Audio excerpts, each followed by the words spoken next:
Assalamualaikum dan selamat pagi. Kami akan membentangkan hasil kerja yang bertajuk Interaksi Antara Kerajaan Melayu Purba Langkasuka dengan Tamadun China. Sebelum itu, saya ingin memperkenalkan ahli-ahli kumpulan saya, iaitu Aisyah binti Ramli, Jasmine Aimi Syazwani binti Zalani, Nur Khairunisa binti Muhammad Ismail, Nur Maliatul Zahira binti Mulyadi, Nur Syamira binti Abdullah dan Umi Zubaidah binti Razali. Assalamualaikum dan selamat pagi. Saya Nur Maliatul Zahira binti Mulyadi akan membentangkan pengenalan etika dan peradaban sekaligus interaksi antara tamadun. Etika dan peradaban merupakan aspek penting dalam kehidupan manusia seiring dengan pemodenan zaman. Konsep ini berkembang mengikut peredaran zaman yang bermula dari zaman prakolonial, kolonial dan pasca kolonial, dan etika bercirikan moden mula diperkenalkan semasa zaman era kolonial Eropah. Pada zaman prakolonial, konsep adab dan adat iaitu berkaitan adat istiadat dan adat resam telah diterapkan dalam masyarakat di Tanah Melayu sebagai lambang bahawa sistem pemerintahan, masyarakat tradisional dan peradaban telah didukung sejak dahulu lagi. Kedua-dua jenis etika iaitu tradisional dan moden telah wujud sejak zaman pasca kolonial. Seterusnya, interaksi antara tamadun memberi banyak impak dari segi positif dan negatif kepada sesebuah tamadun itu tersendiri. Perbuatan ini berlaku di peringkat idea, institusi dan insan yang sering terjadi di sepanjang sejarah sama ada sebelum kewujudan Kesultanan Melayu atau selepas wujudnya Kesultanan tersebut. Ia terjadi disebabkan oleh sikap toleransi dan saling menghormati masyarakat dalam sesebuah tamadun. Interaksi antara tamadun sangat diperlukan bagi memajukan sesebuah tamadun dari pelbagai aspek seperti perdagangan dan perniagaan, sekaligus mengelakkan masyarakat dalam tamadun itu kolot dan beku bak kata pepatah seperti katak di bawah tempurung. Saya juga akan membentangkan asal-usul Kerajaan Langkasuka. Kerajaan Langkasuka merupakan kerajaan yang terawal di Nusantara yang terbentuk kira-kira pada kurun ketiga Masihi. Kerajaan Langkasuka adalah sebuah kerajaan Hindu Melayu Siam yang terletak di semenanjung Malaysia dan merupakan kerajaan kecil yang tidak dikenali oleh kerajaan sekitarnya. Oleh hal yang demikian, pemerintah mengambil inisiatif untuk menjalinkan hubungan diplomatik dengan negara luar bagi membuat suatu anjakan paradigma agar kerajaan itu dikenali. Pemerintah kerajaan tersebut iaitu Pia Tuk Nakpa atau Sultan Ismail Shah juga memindahkan ibu kota kerajaan Langkasuka ke pesisir. Alternatif-alternatif yang dijalankan terhadap pembangunan kerajaan tersebut telah membuahkan hasil apabila kerajaan itu bertambah maju dalam bidang perniagaannya. Menurut sumber Melayu, kewujudan kerajaan ini berhubung dengan hikayat Merong Mahawangsa, sebuah hikayat yang menekankan sejarah kewujudan kerajaan Kedah di Tanah Melayu. Hikayat ini dikatakan bermula pada zaman Nabi Sulaiman alaihi salam apabila Raja Rom berhajat untuk meminang anak Raja China. Namun, hajat Raja Rom telah terhalang oleh seekor burung Garuda. Hal ini disebabkan oleh, menurut ideologi masyarakat zaman dahulu, perhubungan jarak jauh antara dua buah tempat tidak akan dapat bersatu. Raja Rom tetap meneruskan hasratnya dan berlayar ke negeri China bersama rombongannya bagi membuktikan kesungguhannya untuk memiliki puteri Raja China. Tiba-tiba, sewaktu pelayaran, rombongan peminangan Raja Rom telah diserang oleh Garuda, lalu karam dan akhirnya mereka sampai ke sebuah pulau, lalu diberi nama Langkasuka.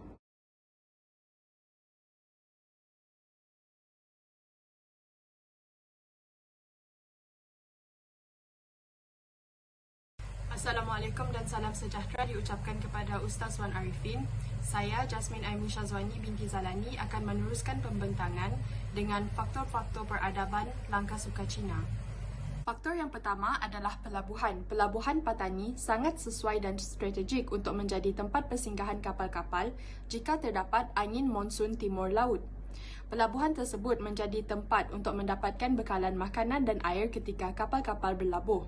Bahagian timur barat Patani membengkok seperti tanduk dan dapat memberi perlindungan kepada kapal-kapal yang berlabuh.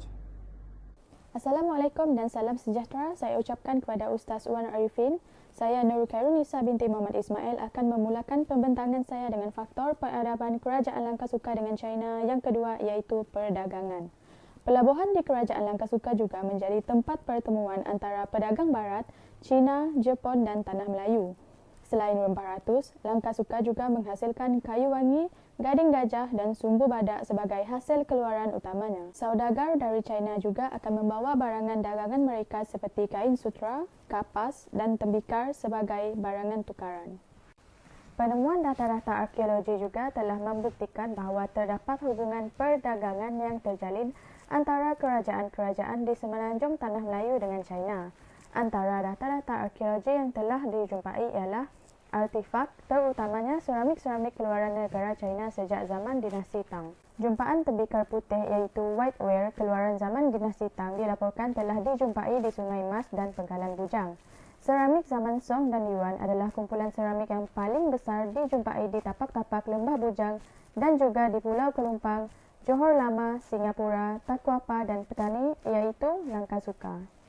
Assalamualaikum dan salam sejahtera. Saya Umi Zubaidah binti Razali akan membentangkan tentang hubungan diplomatik antara Kerajaan Melayu Purba Langkasuka dengan China.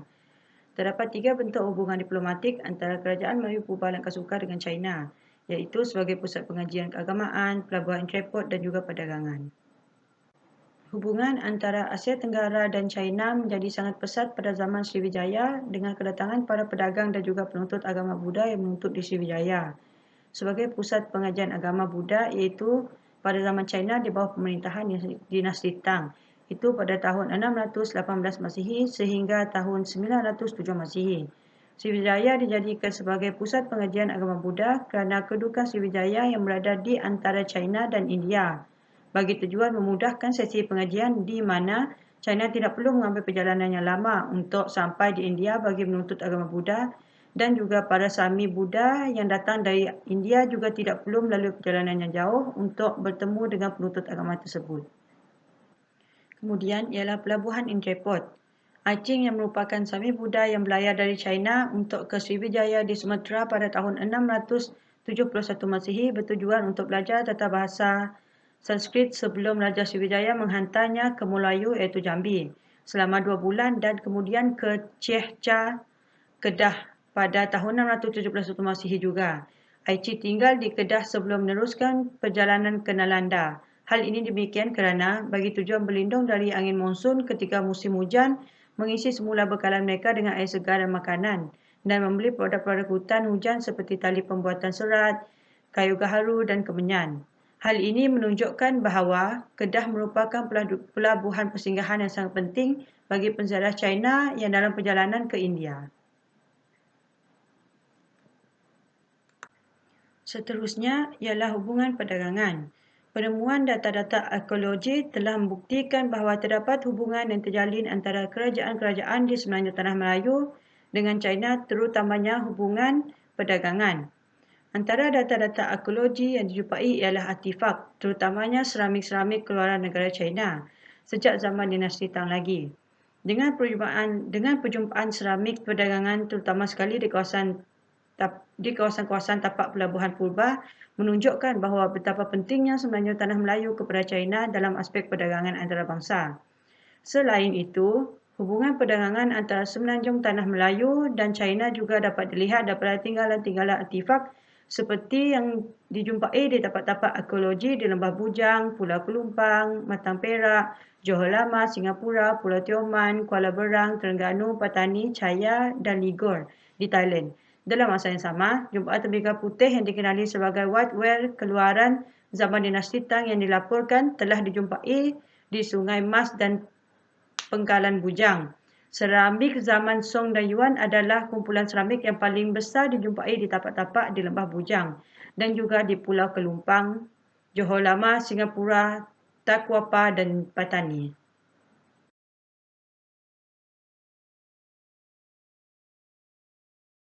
Antara kesan peradaban iaitu menjalinkan hubungan baik antara Kerajaan Langkasuka dengan China.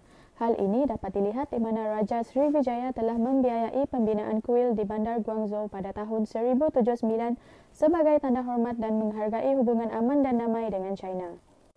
Selepas China memerdekakan negara mereka dari jajahan Funan, Langkasuka menghantar 4 orang sebagai utusan ke China sebanyak 5 kali untuk mendapatkan iktiraf Maharaja China. Utusan tersebut saling diutuskan antara Maharaja China dan Raja Langkasuka untuk mempereratkan hubungan antara Kerajaan Langkasuka dan Empire China. Semasa China masih di dalam pemerintahan dinasti Tang, terdapat 7 jalur jalan dengan dunia luar telah dibuka, iaitu jalan laut dari Guangzhou ke India, Parsi dan Arab, melalui semenanjung Tanah Melayu, Sriwijaya, Jawa dan sebagainya. Tradisi hubungan Melayu-China terus diperketatkan semasa pemerintahan dinasti Song, bertujuan untuk mengeratkan hubungan perdagangan dan masyarakat akan mendagangkan barang-barang dagangan bersama-sama. Assalamualaikum dan selamat sejahtera kepada Ustaz Wan Arifin. Nama saya Nur Syamira binti Abdullah dan saya akan membentangkan kesan peradaban yang kedua, iaitu berbeza agama, adat dan budaya. Kesan pengaruh budaya Cina ke peradaban Melayu sangat ketara dengan kewujudan masyarakat Baba dan Nyonya.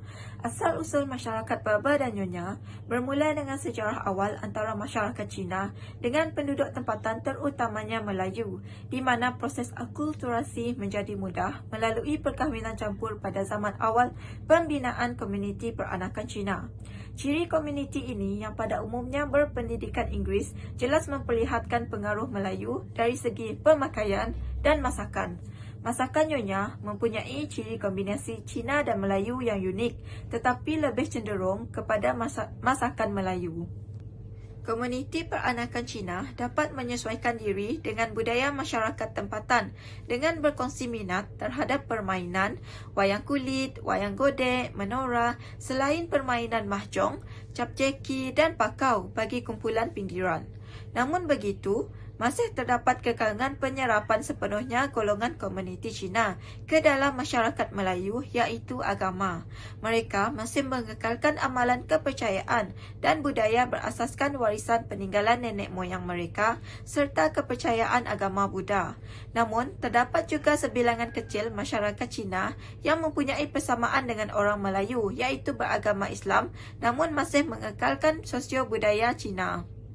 Selain itu, proses penyesuaian bahasa ke dalam bahasa tempatan juga dapat diperlihatkan dari hubungan antara Cina dan Melayu.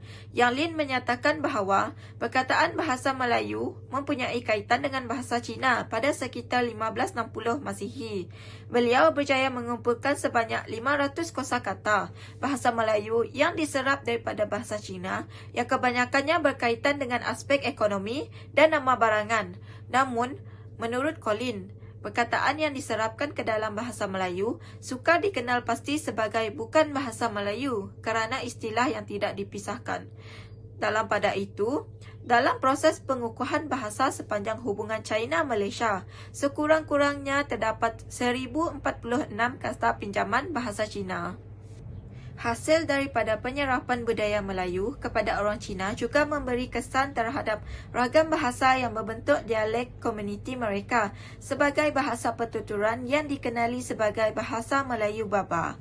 Hashim Musa menyatakan bahawa dialek Melayu Baba diasaskan kepada ragam bahasa Melayu pasar yang menjadi lingua franca dalam perdagangan dalam kalangan pelbagai bangsa di bandar-bandar utama alam Melayu. Kata pinjaman daripada bahasa Cina, terutamanya Hokkien, telah banyak diserapkan ke dalam bahasa Melayu dalam aspek berkaitan adat, kekeluargaan dan agama orang Cina.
Seterusnya adalah interaksi Melayu Cina pasca kemerdekaan. Masyarakat Cina amat mementingkan pendidikan dan mengutamakan bahasa ibunda mereka yang menjadi tradisi bangsa Cina dan diwarisi dari generasi ke generasi. Pada abad ke-20, sekolah bahasa Cina moden telah muncul di kawasan perantau Cina di Tanah Melayu. Kemunculan dan kewujudan sekolah-sekolah ini memberi sumbangan yang besar kepada pewarisan dan penyebarluasan budaya Cina di Tanah Melayu. Sebagai konklusi, bagi pembentangan kami, dapat diperlihatkan bahawa komuniti Cina semakin berkembang di Tanah Melayu pada zaman pasca kemerdekaan ini. Menurut statistik, pada tahun 2021, dianggarkan terdapat 6.7 juta iaitu 22.5% daripada 32.75 juta penduduk berbangsa Cina menetap di Malaysia. Kebanyakan orang Cina boleh berkomunikasi menggunakan bahasa Melayu dan mempraktikkan adat Melayu, tetapi mereka juga tetap mengekalkan amalan dan budaya asal mereka. Dialek-dialek utama yang dipertuturkan di Malaysia iaitu Hakka, Cantonese, Hokkien, Teochew, Hainan dan Hokkien berbeza mengikut setiap negeri. Contohnya, di Selangor, Kuala Lumpur, Pahang, Negeri Sembilan dan Perak, golongan Cantonese membentuk populasi terbesar di negeri-negeri ini. Selain itu, golongan ini juga membentuk dialek terbesar di Sandakan Sabah. Bahkan pernah digelar Hong Kong kecil kerana kebanyakan pendatang dari Guangdong menjadikan bandar tersebut sebagai tempat tinggal kedua mereka. Baiklah, itu sahaja pembentangan dari kumpulan kami. Terima kasih.